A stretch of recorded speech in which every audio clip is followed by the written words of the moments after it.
Any chance that you're ambidextrous or even just interested in dual-handedness and whether or not it can help boost your brain? If so, you're in the right place, because we're going to discover some of the myths around being ambidextrous. We're going to talk about the genetic connection between ambidextrousness and memory, and really look at how it could help you potentially improve your memory. And if you'd like a simple but unusual exercise you can learn that lets you use both hands in a way that will exercise your brain in just 5 to 10 minutes a day, hit that thumbs up. Get subscribed to this channel if you aren't already. My name is Anthony Metivier from magneticmemorymethod.com, where we help mature learners unlock the full potential of their brain through improving their memory and everything related to memory improvement. So we hope to see you on a live stream soon and on future videos. So make sure you get subscribed and hit the bell so you're notified, and hit the thumbs up. Now, if you are ambidextrous, you are part of a very small population. So for example, Nikola Tesla, you're in interesting company, right? I chose Nikola Tesla for the cover of my book, The Memory Connection, a step-by-step guide to memory improvement that lasts. And I think it was a very good choice indeed. And Albert Einstein, Leonardo da Vinci, Benjamin Franklin, Gandhi, these were all people who were ambidextrous.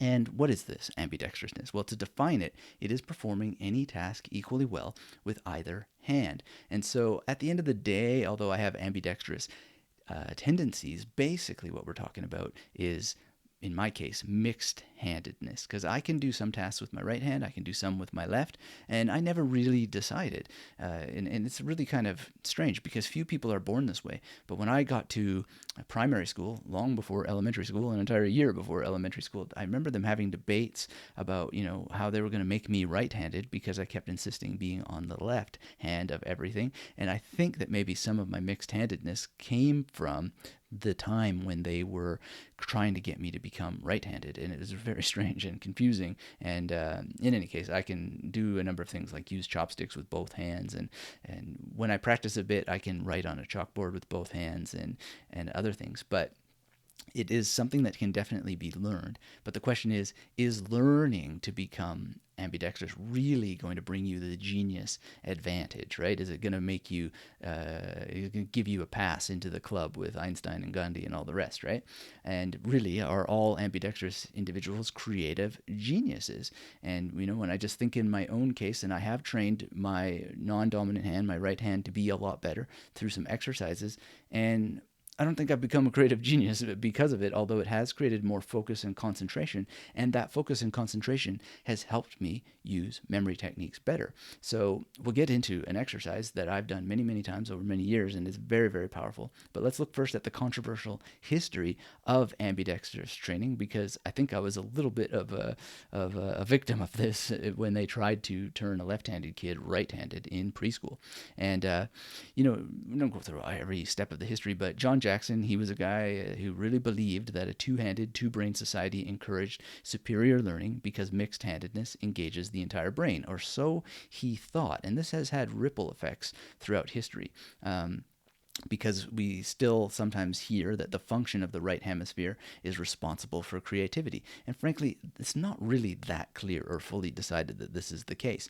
There's no hard data at the end of the day to prove or demonstrate the validity of the claim that training your non-dominant hand can improve your mental prowess, although I think it can help improve your focus and your concentration so you can focus on learning memory techniques better, for example. And that's very clear to me in my own experience. Plus, here's the downside. If you are born ambidextrous, according to some research, you may have some mental health issues. I certainly have in my life, and we won't get into it now, but if you know my podcast or other channels, I've spoken openly about it, and you can search that up or ask in the comments below for a link. But there's definitely harm to the brain if you are ambidextrousness, according to some research. I think it's quite compelling, and there's a link below that lets you see the link to these research sources that I'm talking about. We won't bog this video down with that, but if you want to follow up, the link is down below. Now, so what this is all leading to is that the possible benefits to ambidextrous training, like being in the Genius Club with Tesla and all the rest, it's really probably not as dramatic as advertised. And those people had very dramatic lives, right? And so there's like this little stunt that I can teach you, which uses both hands and exercises the brain like crazy. But you've got to use it for what it really does and really focus on it for what it really does, which is to increase your focus and concentration that you can direct to learning. And you also have to understand that Ambidextrous tendencies have been associated with improved memory, but we don't know exactly why. So what I'm going to teach you today, you use with realistic ideas of the potential outcome.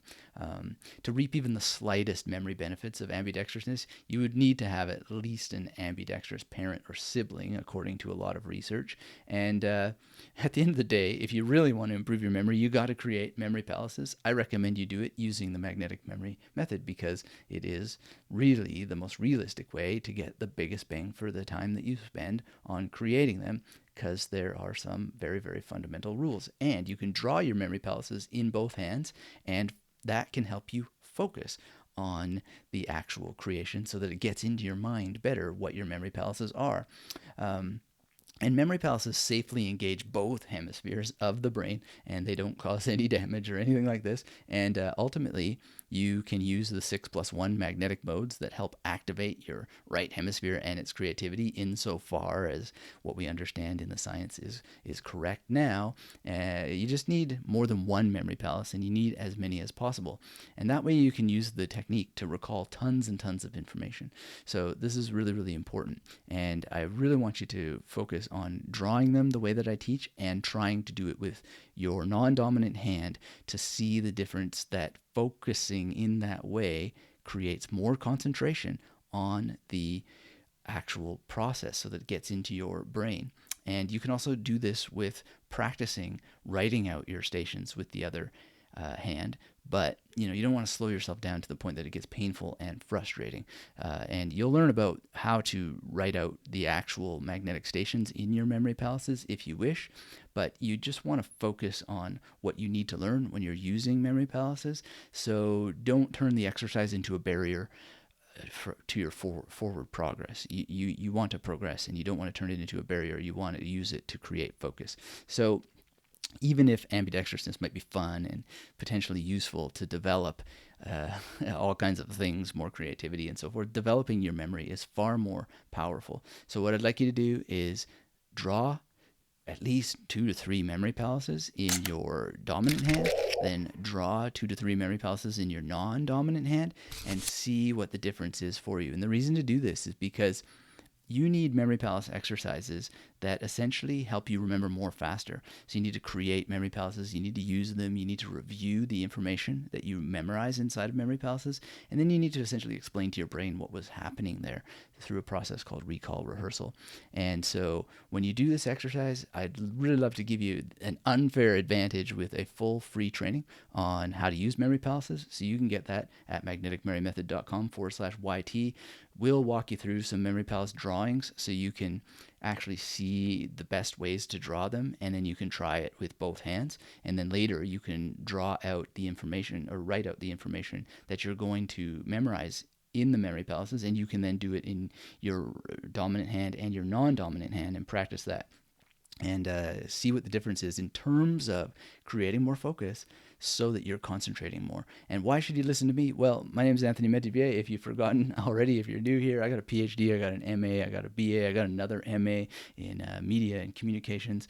We got students all over the world. I've got an award-winning podcast, best-selling author of many books, and been seen all over the net. I'm currently using memory techniques to learn Mandarin and Sanskrit, and really just doing it with the best that the ancient memory tradition has to offer, plus the best of the 21st century and the 20th century combined. And I just study these techniques historically, deeply, take them very, very seriously, and then compress it all down into trainings that you can use. So go and grab this free course if you don't have it already. And it's at magneticmerrymethod.com/YT. And, I really thank you for your time today. I hope this gives you some information about ambidextrousness. There's more in the description below. And if you enjoyed this, hit the thumbs up, get subscribed if you're not already subscribed, and leave a comment down below what you think about your current state of handedness and if you're going to give this exercise a try. I promise it's not going to cause any kind of issue in your brain. If anything, it's going to enhance it, because if you've ever had problems focusing or concentrating, all you need to do is really think about how you could draw your memory palaces with your non-dominant hand to really, really get rid of the distractions and focus more. And then because you need to focus more, you'll be much more involved in the exercise, and you'll have a lot more fun too, because you'll get more results out of it, because those memory palaces will be more real thanks to the greater focus and concentration that you're putting into it. And then the concentration that you're putting into it builds your concentration muscles, so you have more concentration and focus for the other things that you need to do in your life. So thanks again for watching. I hope you enjoyed this as much as I enjoyed making it for you. And until we have a chance to speak again, come visit me at magneticmarymethod.com/YT and keep yourself magnetic.